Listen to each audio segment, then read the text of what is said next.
Welcome to the Leo.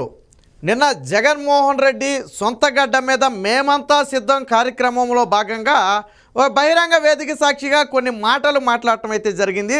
ఇప్పుడు రాష్ట్ర వ్యాప్తంగా కూడా అవే చర్చనీయాంశంగా మారాయి. జగన్మోహన్ రెడ్డి మాటల పట్ల వైఎస్ సునీత కూడా కొంచెం ఘాటుగానే స్పందించింది. ఇక ఆయన దేని గురించి మాట్లాడాడు అంటే, మొట్టమొదటిసారిగా ఒక బహిరంగ వేదిక మీద వివేకానంద రెడ్డి హత్య గురించి ఆయన మాట్లాడాడు. నాకు తెలిసి జగన్మోహన్ రెడ్డి ఈ హత్య గురించి మూడు సందర్భాల్లో మాట్లాడటం జరిగింది. ఒకటి, వివేకానంద రెడ్డి చనిపోయిన రోజు ప్రెస్ మీట్ పెట్టి ఆ మర్డర్ ఎలా జరిగింది అనేది స్వయంగా కళ్ళకు కట్టినట్టు చెప్పింది ఒకటైతే, రెండు, అసెంబ్లీలో వివేకానంద రెడ్డిని అంటే ఒక కన్నుని ఇంకో కన్ను ఎందుకు పొడుచుకుంటుంది, నా తమ్ముడు ఎందుకు చంపుతాడు అన్నట్టుగా కాపాడే ప్రయత్నంలో భాగంగా అసెంబ్లీలో రెండోసారి మాట్లాడాడు. మూడవసారి ఇదిగో నిన్న మాట్లాడాడు. వివేకానంద రెడ్డిని చంపింది ఎవరో చనిపోయిన చిన్నానికి అలాగే దేవుడికి ఈ జిల్లా ప్రజలకి కూడా తెలుసు అంటున్నాడు. సరే, వాళ్ళందరికీ తెలుసో లేదో కాసేపు పక్కన పెడదాం. నీకైతే తెలుసు కదా వివేకానంద రెడ్డి ఎలా చనిపోయాడు అనేది. జగన్మోహన్ రెడ్డికి అయితే తెలుసు కదా. పోనీ ఎలా చనిపోయాడో నీకు తెలియదు అనుకుందాం. పోనీ చనిపోయాడన్న విషయం బాహ్య ప్రపంచానికంటే ముందు నీకే కదా తెలుసు. ఉదయం 3 గంటలకో 4 గంటలకో కాల్ ఎవరికి వచ్చింది, ఎవరికి మొట్టమొదటి విషయం తెలిసింది కదా. అంటే మరి నీకు తెలిసింది నువ్వు చెప్పరాదు. ఇక్కడ సునీత కొన్ని ప్రశ్నలను గతంలోనే లేవనెత్తింది. ఆ ప్రశ్నలకు జగన్మోహన్ రెడ్డి ఇప్పటివరకు సమాధానం ఇవ్వాల. మొట్టమొదటగా నీకు కాల్ చేసి చెప్పింది ఎవరు బాహ్య ప్రపంచానికంటే ముందు? నువ్వు ఎందుకు బాహ్య ప్రపంచానికి ఆ విషయం చెప్పలేదు? ఒకటి, ఉదయం చనిపోతే నువ్వు సాయంత్రం వరకు ఎందుకు అక్కడికి రాలేదు? రెండు, సిబిఐ విచారణ కావాలని కోరిన నువ్వు ముఖ్యమంత్రి కాగానే విచారణ అవసరం లేదని పిటిషన్ ఎందుకు తీసుకున్నావు? మూడు, అలాగే సిబిఐ అవినాష్ రెడ్డే చంపాడు అని స్పష్టంగా చెబుతుంటే ఆ వ్యక్తిని ఎందుకు వెనకేసుకుని వస్తున్నావు? ఈ ప్రశ్నలకు ప్రధానమైన ప్రశ్నలు ఇవి. ఈ 4 ప్రశ్నలకు జగన్మోహన్ రెడ్డి ఇప్పటివరకు సమాధానం చెప్పలా. నిన్న కూడా సమాధానం చెప్పలా. మొన్న 2019లో ఏం చెప్పాడు ఆయన? ఎన్నికలకు ముందు చంద్రబాబు నాయుడు చంపేశాడని నరాసుర రక్త చరిత్ర అన్నాడు.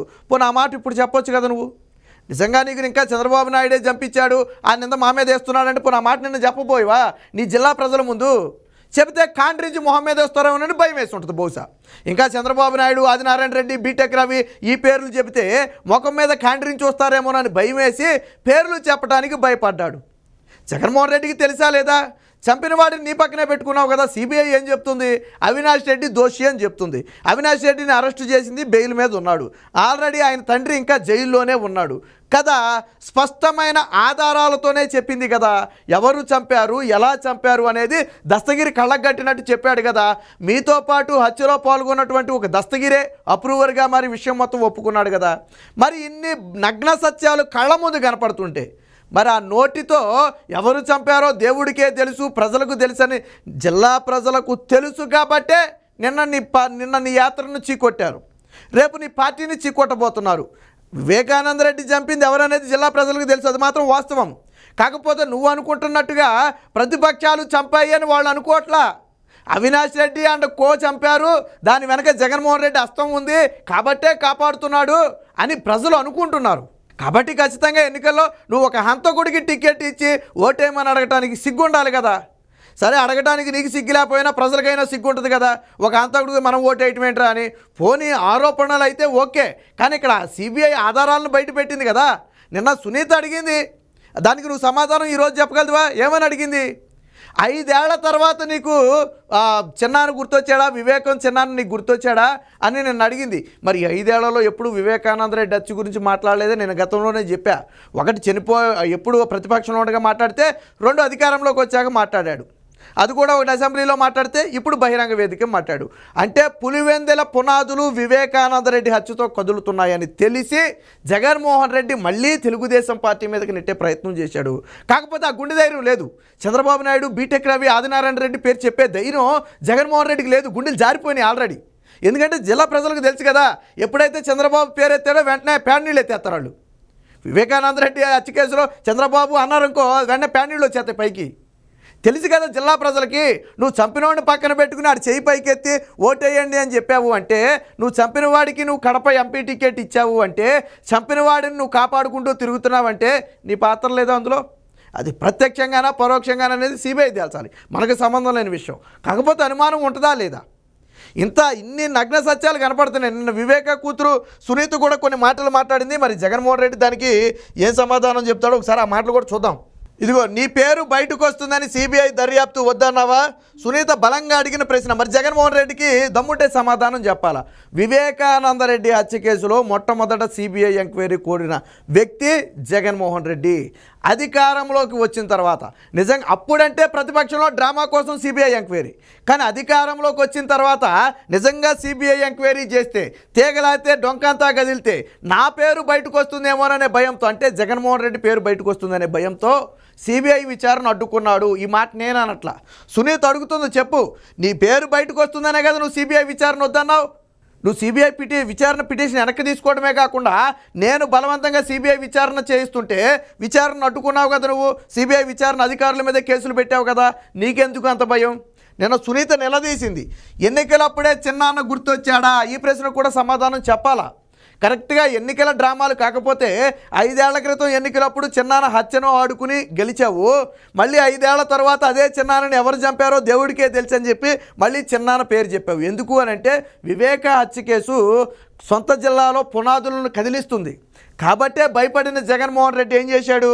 ఈరోజు ఎవరో మళ్ళీ చంపారు, చంపిన వాళ్ళు ఎవరో మనకు తెలియదు, వాళ్ళందరినీ ఎవరు కాపాడుతున్నారు? చంపినోడు నువ్వే కాపాడుతున్నావు. బహిరంగం ఇది కాదని చెప్పని పులివెందుల ప్రజల్లో నువ్వు ఏ నడి సెంటర్లోనైనా సరే పులివెందుల పూలంగళ సర్కిల్లో నిలబడి వివేకానంద రెడ్డిని చంపింది ఎవరు అని ఒక పోస్టర్ అంటించి నువ్వు అక్కడ కింద రాయమని చెప్పు. తెల్లారిపాటికి ఎవరి పేరు రాస్తారో, ఎవరి పేరు రాస్తారు? రాయమను రహస్యంగా. ఎవరి పేరు రాస్తారు? అవినాష్ రెడ్డి పేరు రాస్తారు, భాస్కర్ రెడ్డి పేరు రాస్తారు, వాళ్ళే కదా శివశంకర్ రెడ్డి పేరు రాస్తారు, వాళ్ళే కదా హత్యలో ఉంది. మరి అలాంటి వ్యక్తిని నువ్వు కూడా వేసుకుని ఈరోజు మళ్ళీ నంగనాచి కబుర్లు చెప్పటం, అన్నగా అండనివ్వకుండా కేసులు పెట్టిస్తున్నావా? హంతకులకు టికెట్ ఇచ్చి ఓటేయమంటున్నావు. జగన్ వ్యాఖ్యలపై ఘాటుగా స్పందించిన వివేక కుమార్తె.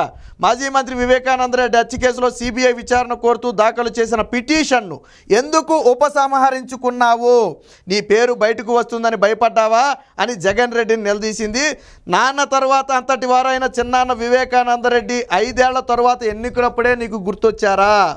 బంధుత్వానికి అసలు అర్థం తెలుసా నీకు? మామాని ముద్దుగా పిలుస్తావు కదా. నాన్న తర్వాత నాన్న లాంటి చిన్నాన్న చనిపోతే కుట్రలను తేల్చాల్సిన నువ్వు నాపై కేసులు పెట్టించడం ఎంతవరకు న్యాయమని నిలదీసింది. అవినాష్ రెడ్డి బెయిల్ పిటిషన్, అలాగే భాస్కర్ రెడ్డి బెయిల్ పిటిషన్ విచారణ సందర్భంగా కోర్టుకు వచ్చినప్పుడు సునీత మాట్లాడటం జరిగింది. దీనికి సంబంధించిన మరొక వార్త కూడా వచ్చింది, ఒకసారి చూద్దాం. సో ఇక్కడ చూడొచ్చా, ఓరి దేవుడా జగన్ నోట వివేక హత్య మాట. చంపించింది ఎవరో ఎప్పుడో తేల్చేసిన సిబిఐ. అవినాష్ రెడ్డి పాత్రపై స్పష్టత. గుండెపోటు కథ అల్లింది ఆయనే, రాజకీయంగా వాడుకున్నది జగన్. అయినా కలియుగం కథలు, నిందితుడిని పక్కనే పెట్టుకుని కబుర్లు. వివేకానంద రెడ్డిని చంపినటువంటి అవినాష్ రెడ్డిని పక్కన పెట్టుకుని ఎవరు చంపారో దేవుడికే తెలుసు అంటున్నావు. నీకు తెలియదా చంపినవాడు ఎక్కడో? నీ కూతవేటు దూరంలో ఉన్నాడు. నువ్వు గట్టిగా తుమ్మితే ఆయన మీద పడితే వెళ్ళి తుంపర్లో అంత దగ్గరలో ఉన్నాడు. అంత దగ్గరలో ఉన్నటువంటి ఈ అవినాష్ రెడ్డిని వదిలేసి ఎవరో చంపారు, ఎవరికో తెలుసు అంట. ఎవరో చంపడం ఎందుకు? చంపినోడు అవినాష్ రెడ్డి తెలిసింది నీకు కాదు అని నువ్వు చెప్పగలవా? ఇంత సిగ్గు వదిలేసి అవినాష్ రెడ్డిని పక్కన పెట్టుకుని ఓటు వేయమని అడుగుతున్నావు అంటే వివేకాన్ని చంపింది ఎవరో ఆయనకు దేవుడికి తెలుసని ప్రకటించి ప్రొద్దుటూరు సభావేదికపై అవినాష్ రెడ్డితో జగన్. ఎవరు చంపారో ఆయనకి తెలిసినా తెలియకపోయినా నీకు మాత్రం తెలుసు చంపింది ఎవరనేది. సో వివేకాను ఎవరు చంపారో జగన్కు తెలుసు. చంపిన వాళ్లతోనే తిరుగుతున్నాడు, నిందితుడిని పక్కన పెట్టుకుని ఓట్లు అడుగుతున్నాడు. భాస్కర్ రెడ్డి అవినాష్ రెడ్డిని చంపించారని అంత కూడా చెబుతున్నా నమ్మరా? జగన్ భారతీ వారిని రక్షిస్తున్నారు. అలాగే 5 ఏళ్ల క్రితం వివేక హత్యను రాజకీయంగా వాడుకున్నారు. సిబిఐ అడిగి మళ్ళీ వద్దన్నారు. నేడు మళ్ళీ సానుభూతికి యత్నం చేస్తున్నారు. సో హంతకులకు జగన్ ఓటేయొద్దు, హంతకులకు జగన్కు ఓటేయొద్దు. వచ్చే ఎన్నికల్లో వైసీపీని ఓడించండి. సో జగన్మోహన్ రెడ్డికి ఓటేసినా హంతకులకు ఓటేసినా ఒకటే. ఆ పార్టీ హంతక పార్టీ. ఆ పార్టీ పునాదులు రక్తంతో తడిసి ఉన్నాయి కాబట్టి ఎట్టి పరిస్థితుల్లో మా అన్న జగన్మోహన్ రెడ్డికి ఓటేయొద్దని చెప్పి నిన్న ఆ సునీత అయితే కుండబద్దలు కొట్టింది. ఇన్ని నగ్న సత్యాలు, చంపింది ఎవరు అనేది స్పష్టంగా తెలుస్తుంది, వాళ్ళని ఎవరు కాపాడుతున్నారు అనేది స్పష్టంగా తెలుస్తుంది, బాధితులు ఎవరు అనేది స్పష్టంగా తెలుస్తుంది. అయినప్పటికీ కూడా చంపిన వాడినే రక్షిస్తూ, చంపిన వాడినే పక్కన పెట్టుకుని, చంపిన వాడికే టికెట్ ఇచ్చి, చంపిన వాడికే ఓటేయమని అడిగి మళ్ళీ చంపింది ఎవరో అందరికీ దేవుడికే తెలియాలని జగన్మోహన్ రెడ్డి చెప్పడం ఏదైతే ఉందో ఇది అత్యంత దారుణమైన విషయం. పులివెందుల ప్రజలు నిన్న జగన్మోహన్ రెడ్డి మాటలు విన్న తర్వాత ఇంత నీచమైన బ్రతుకు అవసరమా అని ఆళ్ళకాళ్ళు అనుకునే పరిస్థితి. సో జగన్మోహన్ రెడ్డి దిగజారుడు ఏ స్థాయిలో ఉంటుంది అనేది నిన్న వివేక హత్య గురించి మాట్లాడిన తర్వాత తెలిసింది. వచ్చే ఎన్నికల్లో ప్రజలే వివేకానంద రెడ్డి కూతురు సునీత అడిగినట్టుగా వచ్చే ఎన్నికల్లో ప్రజలే బుద్ధి చెప్తారు.